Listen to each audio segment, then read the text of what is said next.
It's the obvious fuel-efficient and low-emissions solution, a diesel-powered hybrid. First to put one into production were Peugeot with this car, the 3008 Hybrid 4. A small but significant band of eco-conscious buyers have reason to convince themselves that it commands a price worth paying, not only because it'll return almost 75 miles to the gallon with sub 100 grams per kilometre emissions, but also because it can do just that while at the same time offering 200 brake horsepower performance, four-wheel drive, crossover style and family practicality. This is a trailblazing car. Early adopters should form an orderly queue. A new chapter in automotive history. Is that what this is? This Peugeot certainly looks conventional enough, but the technology behind it isn't. This 3008 is a hybrid, but not as we know it. Until the launch of the Hybrid 4 version of this car, this one, that word, hybrid, was shorthand for petrol-electric motion. But this is a diesel. Hybrids were two-wheel drive. This has four-driven wheels. Hybrids were feebly powered. This has 200 brake horsepower. It's unconventional then, in every sense of the word. Welcome then to the world's first diesel-electric hybrid, the very first designed to make sense to us Europeans. Early Prius-style Toyota, Lexus and Honda hybrids featured petrol power because they were primarily aimed at Oriental and American markets generally opposed to diesel engines. But PSA Group brand Peugeot started from a clean sheet with this technology. A diesel engine is, after all, 30% more economical than its petrol equivalent. Why wouldn't you use it as a basis for a battery-assisted, economy-minded vehicle? Development costs, perhaps? Peugeot solved that by basically leaving the front of the car almost completely alone, instead integrating the hybrid system's 37 brake horsepower electric motor with the rear axle, creating a bolt-on package they'll use in many other products, not all of them diesel-driven. Now this has the fortuitous side effect of creating the four-wheel drive layout that this 3008's chunky crossover looks have always promised but never actually delivered. Both axles now able to drive you forwards in slippery conditions.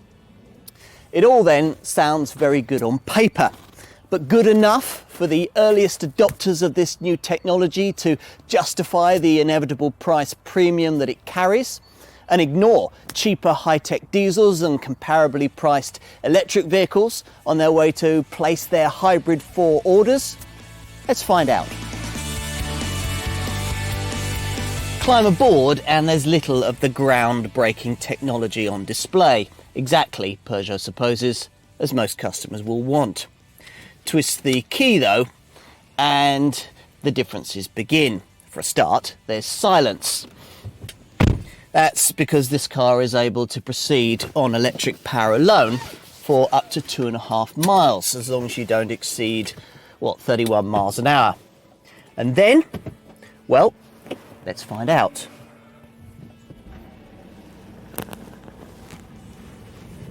As you get underway, there's an almost imperceptible change of engine note as the 163 brake horsepower HDI diesel engine that drives the front wheels seamlessly cuts in to join the 37 brake horsepower AC electric motor that powers those at the rear. The two making this, in theory at least, a four-wheel drive machine. Now, like virtually all hybrid models, this one's got an automatic gearbox, assisted by a set of rather plasticky steering wheel mounted gear shift paddles if you want to take control yourself. Now this is the PSA Group's 6-speed EGS system as fitted to HDI models right across Peugeot's lineup. It's a rather jerky setup in those cars, but not here, thanks to the way that the electric motor fills in the gaps in the diesel engine's power delivery. Ah yes, the power delivery, with a combined output of 200 brake horsepower and a combined 500 newton meters of torque, 200 newton meters of that from the electric motor. You might be expecting this 3008 to be a pretty rapid machine. But if you are, then you're failing to take account of the 200 kilogram weight penalty that comes with all the hybrid systems, gubbins and associated batteries. That's like the weight of 2 extra passengers. Now, that partly explains why this hybrid 4 model is actually, in real world terms, no quicker than an ordinary 3008 HDI 150 variant. Rest to 60 takes 9.1 seconds on the way to a top speed of 118 miles an hour. That's about as quickly as you'd go in a reasonably rapid diesel family hatch, something like a Volkswagen Golf TDI 140, for example. Now, you'll need to be in sport mode with its quick gear shifts and active four-wheel drive to be going this quickly. Sport one of 4 options that are available via the circular controller down here where the handbrake would normally be, were that function not already taken care of by the rather fiddly electronic handbrake button that's just below the gear selector. Now, Sport is one of 4 driving mode options, and you can easily monitor which one you've chosen via the large colour screen that's on top of the dash. If you're driving on slippery roads like I am today, you might want to choose, for example, the 4-wheel drive option, which makes both axles work together for optimum traction. If, on the other hand, you're driving around town and your hybrid battery system is fully charged, then you can switch to ZEV, that's zero emission vehicle mode, where your car will stay in fuel-saving milk float mode as long as the nickel metal hydride cells hold out. The 4th option is auto, for when you can't be bothered to choose between the other 3, and the car will choose the optimum setting for the conditions that you're in.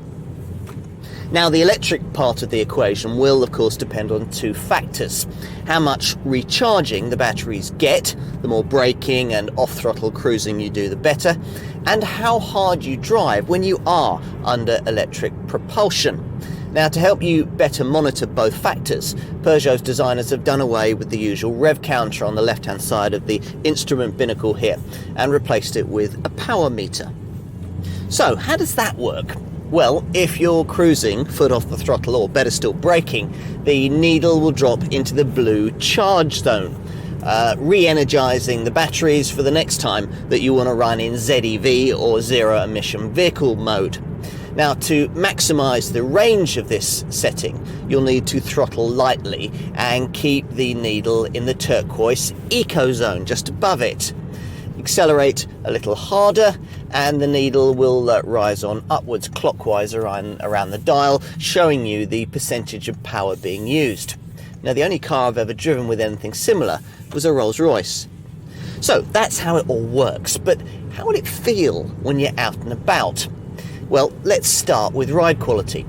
In order to accommodate the electric motor in the middle of the rear axle, the designers have had to ditch the conventional suspension setup, replacing it with a multi-link system. This is supposedly more sophisticated, but it hasn't helped ride quality, which can be a little unsettled on poorer surfaces. Still, against that, the power steering is reasonably feelsome, grip levels are fine, and body roll is really well controlled during tight cornering, much better than you'd expect for such a tall car. In contrast to Prius owners who like to parade their green friendliness, anyone opting for a 3008 Hybrid 4 is likely to be the kind of person who wants to hide their eco-conscious light under a bushel. There is, after all, nothing, apart from a few discreet badges, to differentiate this car from any other conventional 3008 derivative. Unless, of course, you're in the know and can pick out the twin chromed horizontal bars that replace this model line's normal cross-hatched radiator grille, or the neat line of LED daytime running lamps that on this variant are built into the headlights. So it looks virtually the same as any ordinary 3008. Well, it is the same from the B-pillars forwards, and that's what makes this design so darn clever. Hybrid engines, you see, have been traditionally enormously complicated things, expensive solutions for eco-conscious motorists, resulting in standalone models like Toyota's Prius. Now, the French PSA group wanted a simpler, more cost-effective solution. With their Hybrid 4 technology, they have it. Here you keep everything standard at the front end of the car with an ordinary off-the-shelf engine conventionally driving the front wheels. Then at the back you simply replace the rear axle with one that packages in an electric motor driving the rear wheels. Front and rear axles communicate electronically, providing traction as needed, and power switches seamlessly between engine and battery as required. It's a brilliantly straightforward solution that enables Peugeot and its partner Citroën to bolt hybrid technology into just about any model they make. We're also told that the packaging issues have been carefully thought through to ensure that the nickel metal hydride batteries that sit above the rear axle don't eat too greatly into rear luggage space, except that they do a bit. Raise this useful split rear hatch and you'll find that the 512 litres you get in an ordinary 3008 model has fallen to 354 litres in this variant, and that's something you especially notice when you raise the lid of this useful 66 litre underfloor compartment that's noticeably shallower in this variant. There's a useful ski hatch for longer items so that you can poke them through, but if that's not enough, then you can use these useful wall-mounted levers to flatten the rear bench, revealing 1,435 litres of space. That's down from the 1,604 litres you get in an ordinary 3008. If that's still not enough, then the front passenger seat can be folded forward and flat for really long loads, boosting total luggage capacity to 1,501 litres, and that's big enough for something like a mountain bike. Passenger-wise, the cabin formula is unchanged over that of any normal 3008. So there's room on the back seat here for 2 adults or 3 children to sit quite comfortably. And you've got useful stowage areas in the rear footwells too.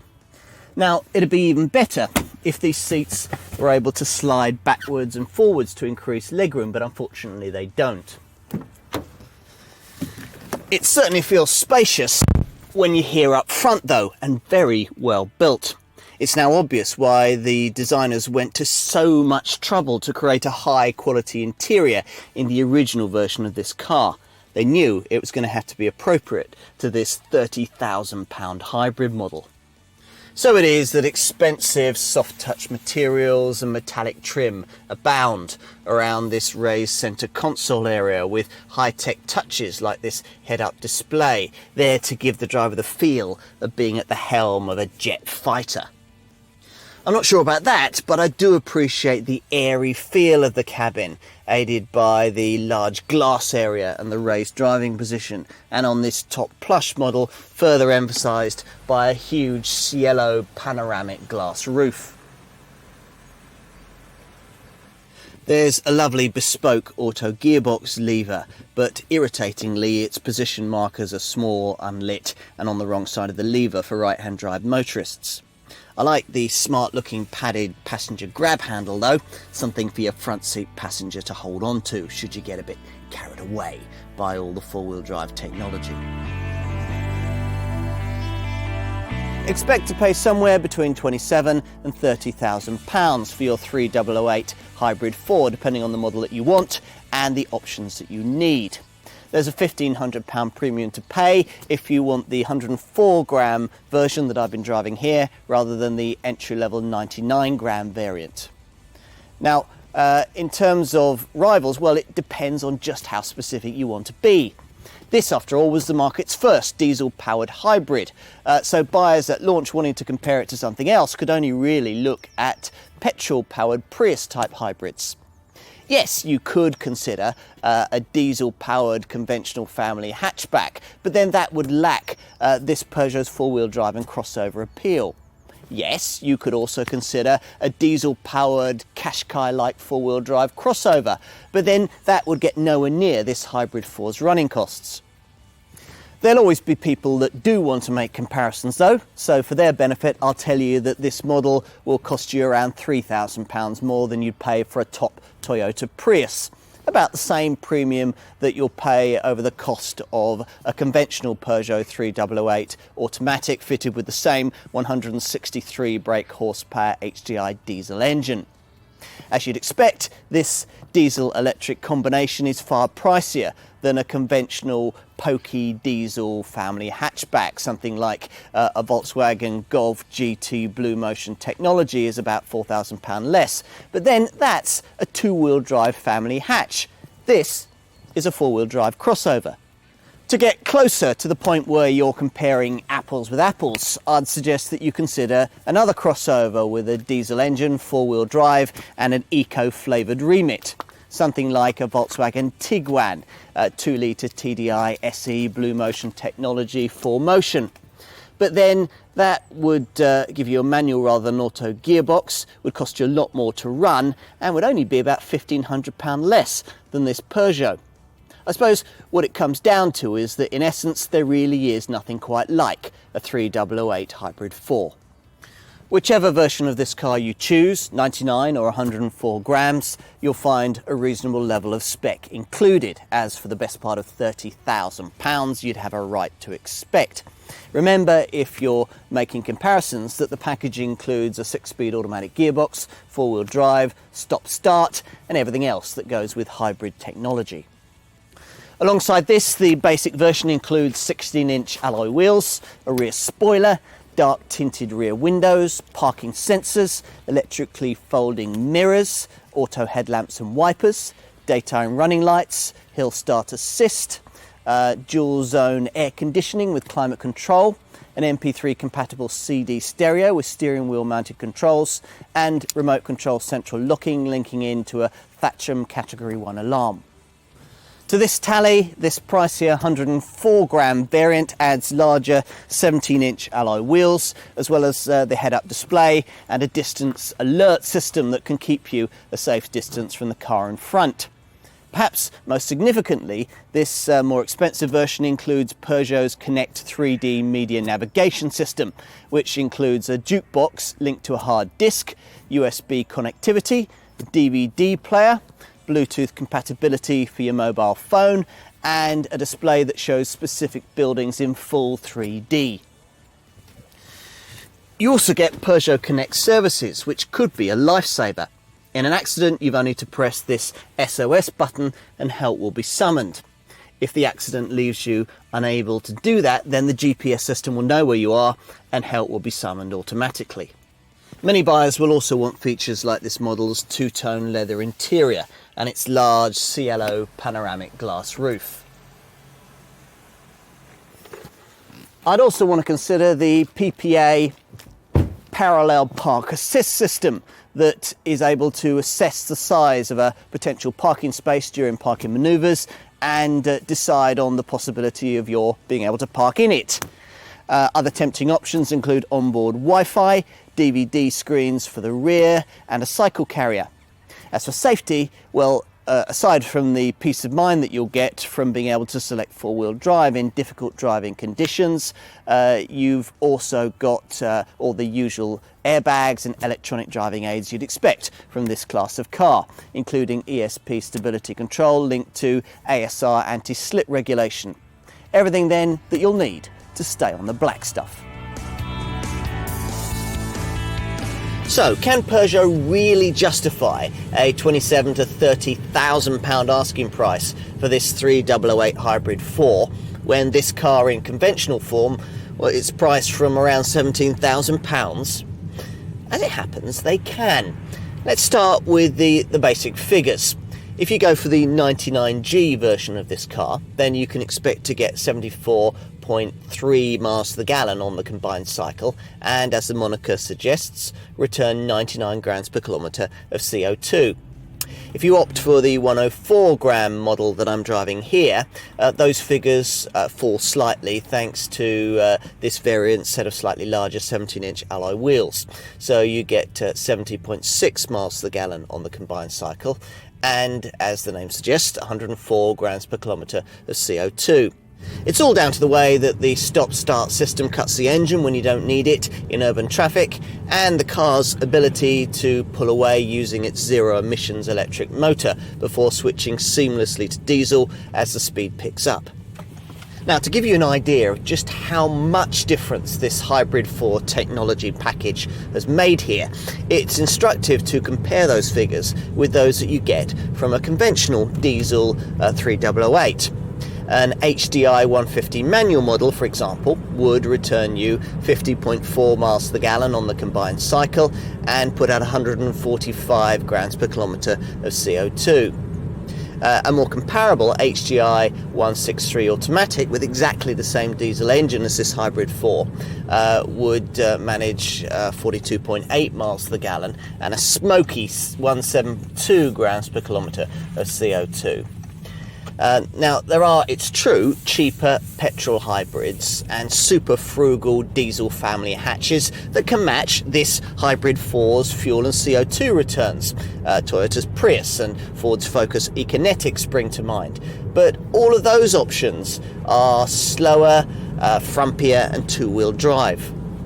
So, are you nearly convinced? Well, let me try and complete the picture by painting a real-world ownership cost scenario for running this 3008 Hybrid 4.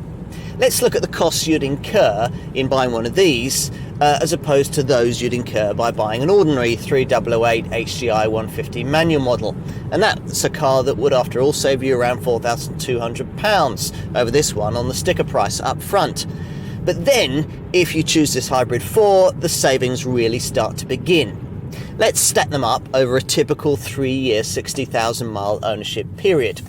Now, for a start, you've got this hybrid model's very impressive CO2 figures, and they'll mean a lower vehicle excise duty outlay. Over 3 years, you'll save about £375 over an ordinary diesel model. Then you've got the lower tax liability that the low CO2 figures will give you. If you're a 40% taxpayer, your benefit in kind bill is going to be, well, about £3,000 lower over that 3-year period. Then, of course, you've got the fuel savings that you'll get from a car that will go 25 miles extra on every gallon of diesel. Over 3 years, I reckon that will save you about £2,500. And then finally, you've got the stronger residual value that this 3008 Hybrid 4 model will return. Independent experts Cat Monitor reckon that this car will be worth, it'll give you back around £1,700 more than you'd get from a normal 3008 diesel model at the end of your 3-year ownership cycle. Now, add all those savings together, vehicle excise duty, tax, fuel and residual value, and you're looking at total 3-year savings of around £7,500. Do the same kind of sums against a conventional Golf, Focus or Astra with a pokey diesel engine and a decent spec, and you'll arrive at the same kind of result. And that's without taking into account the potential extra savings that urban users could make in the hybrid exemption from congestion and parking charges.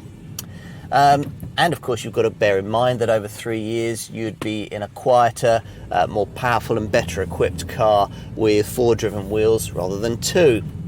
What else might you need to know? Well, insurance is Group 26 and the normal 3-year warranty package is extended to 5 years for all electrical drivetrain components. Having sold more electric cars than anyone else, you'd expect Peugeot to be at the forefront of clever battery-powered solutions to automotive sustainability. Their all-electric Ion urban runabout is one example of this. The plug-in version that their designers have created of this 3008 Hybrid 4 is another. But both these models have drawbacks. The Ion in terms of operating range, the plug-in 3008 in terms of cost, which leaves the car we've been testing here, the market's very first diesel-electric hybrid, as a compromise probably better suited to the majority of eco-conscious, family-minded buyers. True, you can match this 3008 Hybrid 4 model's running cost returns in a Prius-like petrol hybrid, but only if you sacrifice on power and do without four-wheel drive. Extra power and all-wheel drive, you see, are the things that make the diesel engine crossover models that many families would like so unsustainable when it comes to their ongoing operating costs. But not in this case, not with this car. Provided you can balance its upfront asking price against long-term savings, it really is a have your cake and eat it solution for a careful kind of thinking family buyer. Somebody who plays the long game, just as Peugeot has done with this car.